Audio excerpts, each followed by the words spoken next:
Imagine a chicken talking to a duck. They speak different languages. They can't understand each other. Well, they are different species. This is the Cantonese expression we use when two people are speaking different languages, literally or metaphorically, and can't understand each other. If you don't want that duck and chicken to be your parent and your child, keep watching to find out why passing on the heritage language is so crucial. Let me begin by sharing a story with you.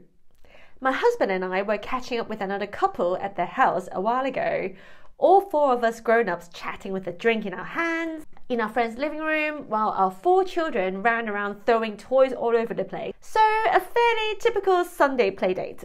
This couple that we are friends with are second generation British Chinese, and they can both speak Cantonese. The subject of childcare came up in our conversation. Our friends are very lucky in that both sets of parents live near them. And so I was like, oh, you're so lucky. Your parents must help out a lot then. The parents, so our friends, they chuckled and they said, no, not really. I was like, how come? Are they too old? And my friends were like, nah, the problem is that our kids can't communicate with our parents at all. Both sets of grandparents only speak Cantonese, while our friends' kids only speak English. So, no free childcare for our friends. This, in a nutshell, my friends, is why passing on your heritage language to your kids is so crucial. But before we get down to the nitty-gritty, let's first break down what the term heritage language actually means. So, what exactly is a heritage language? Simply put, a heritage language is the language spoken by a child's family or ancestors, which is different from the dominant language of the society they live in. For example, if you are living in the US, but your family speaks Spanish at home because they are from, let's say Colombia, Spanish is your heritage language. In our friend's case, their heritage language is Cantonese, while the dominant language is English as we live in England. Obviously, this is a very broad brush definition of heritage language.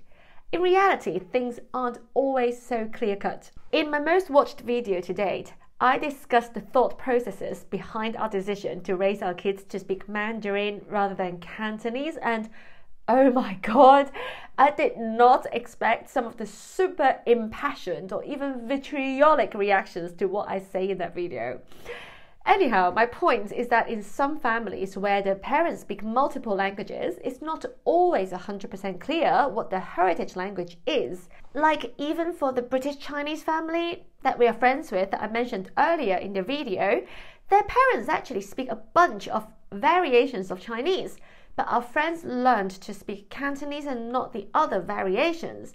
But generally speaking, it should be quite clear what your family's heritage language is, or what they are, because in trilingual households, there can be two heritage languages, of course. As I alluded to earlier with my story at the beginning of this video, the number one reason why it's crucial to pass on the heritage language is a really practical one.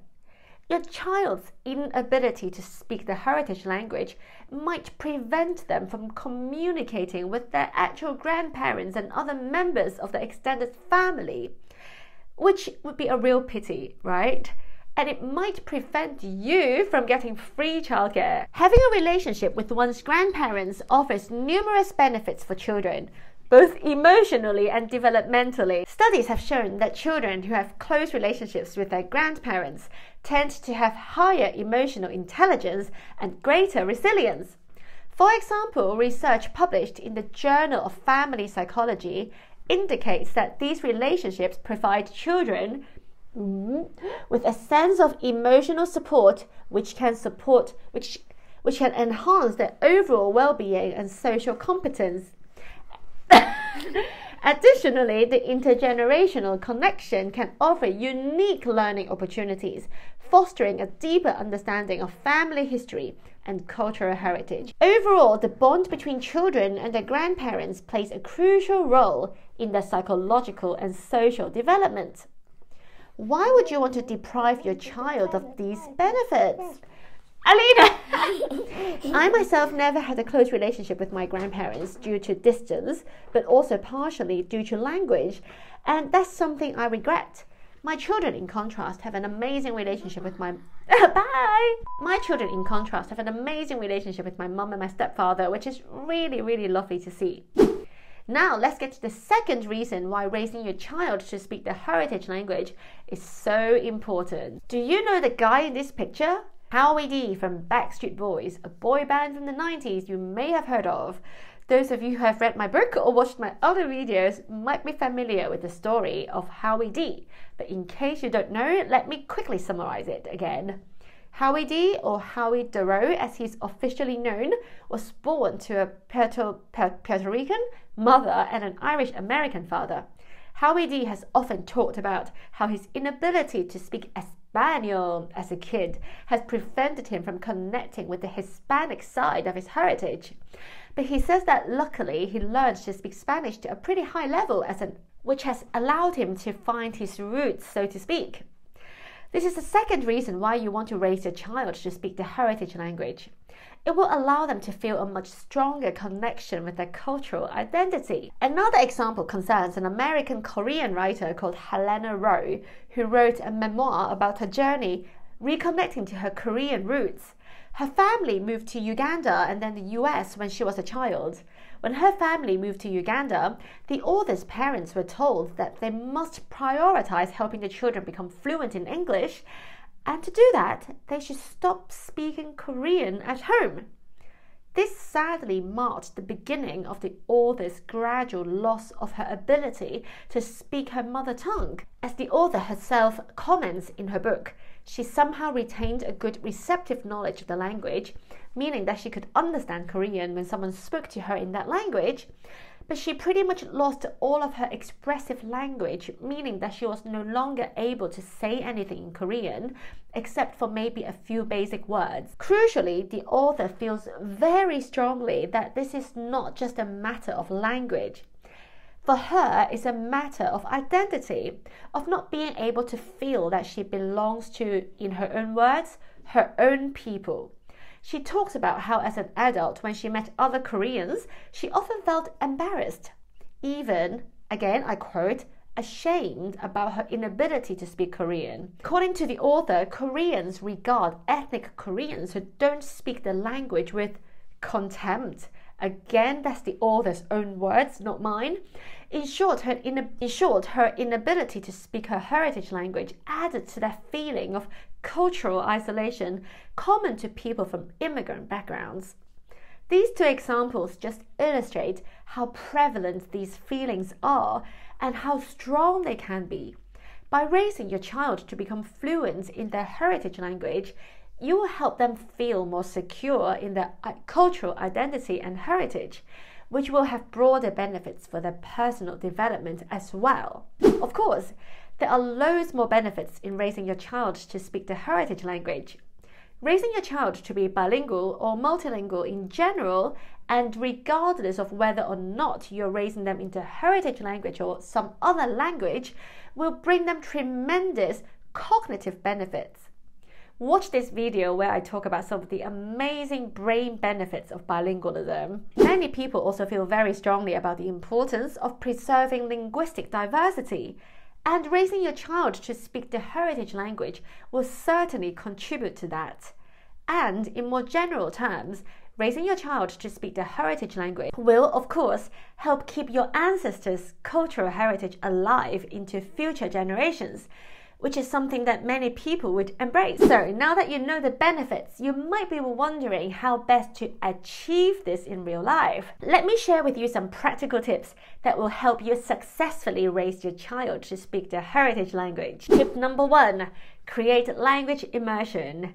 In my last video on the subject of language acquisition and language learning, I emphasized the importance of creating language immersion at home. This is precisely what you need to do to maximize the chance of your child gaining fluency in the heritage language. Language acquisition requires input, tons of it. Surround your child with the heritage language in various forms.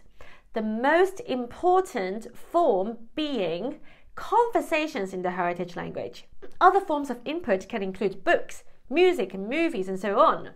The more exposure they have, the more natural the language will feel to them, and the more easily they will acquire the language in a more or less effortless way. Number 2, be consistent. Depending on your family's specific language setup, you will need to decide on a language strategy. If you are new to this whole bilingual, trilingual thing, go watch my video where I explain the 3 main strategies for parents who want to raise their children to speak 2 or more languages. Once you've decided on your strategy, stick to it as consistently as possible. That's right, I know I bang on about consistency so much in almost all of my videos, but that's because seriously, consistency is often the factor that will determine your success. Look, the principle of consistency applies to so many other areas of our lives, right? Like maintaining a healthy weight, establishing a healthy sleep schedule, etc., etc. Raising your kids to speak the heritage language or any other language is no different. The more consistent you are, the better your results will be. This is especially crucial when you are establishing fluency. Once fluency is well established, you can afford to be a little bit more relaxed. But really, I advise parents in this situation to be really disciplined about using the target language consistently with their child. That way, you'll be maximizing your chance of success, however you measure it. Here, I think it's important to quantify what counts as success. Obviously, there's no one-size-fits-all answer to this question. Maybe you'll be happy for your child to have basic conversational skills. Maybe you want them to be really fluent, and that's okay too, if that's your goal. Here, one thing I would really like to emphasize is that you mustn't let the fear of failure or the desire for perfection hinder you. There is no such thing as failure. I honestly think that any effort to raise your child to speak more than one language is never wasted. Even if your child can only understand but not speak the heritage language, it's still a win. It's still really beneficial. All that being said, be consistent as you possibly can be, and I guarantee that you and your child will reap the benefits sooner. Tip number 3, engage with the community. We human beings are an ultra-social species. Language itself evolved as a means of communication and cooperation. That's why engaging with the language community is so important if you want your child to acquire the heritage language. Find a community of speakers of the heritage language. This could be a local cultural group, language classes, or even online forums and social media groups. Go on Facebook. There's a Facebook group for everything, and I guarantee you'll find a group dedicated to families who speak your heritage language. If not, create one. Even for us, I discovered the power of interaction with other Chinese speakers when we spent a week with my cousin and her family in Germany last year. My cousin's little boy is the same age as my daughter. My cousin is raising him to speak Mandarin in addition to German, but it was always a bit of a struggle for her as it was for us. But after spending a week with us, her son's fluency in Mandarin skyrocketed. His desire to interact and play with our kids who are the same age as him was so strong that he really made an effort to speak to us in Mandarin. And of course, if you can take your child to a country where the heritage language is the dominant language for an extended stay, that's even better.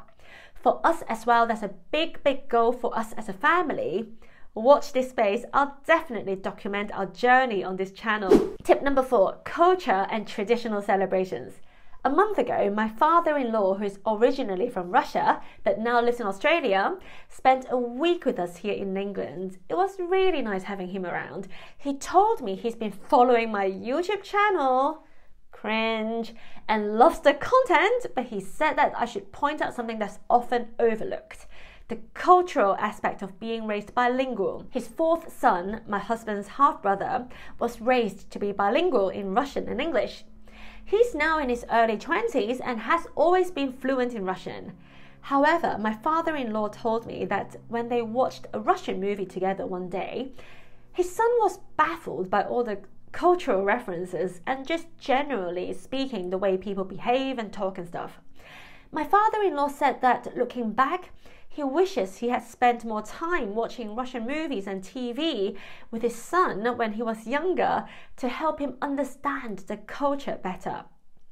So my fourth tip is that parents should try to make the culture part of their family life as much as possible.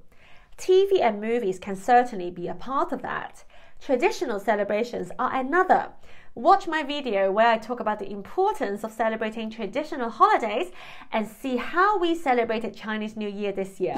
If you are planning to raise your child to be bilingual or multilingual, go ahead and download my family language planning template, which will help kickstart your journey, and it's free. You can also check out my book, which has tons of tips and advice for parents, all wrapped up in a nice, easy to understand package that you can read over a weekend and put to action straight away. The links for the template and my book are down below if you want to check them out. Also, one really common problem for parents who want to pass on the heritage language to their kids is this.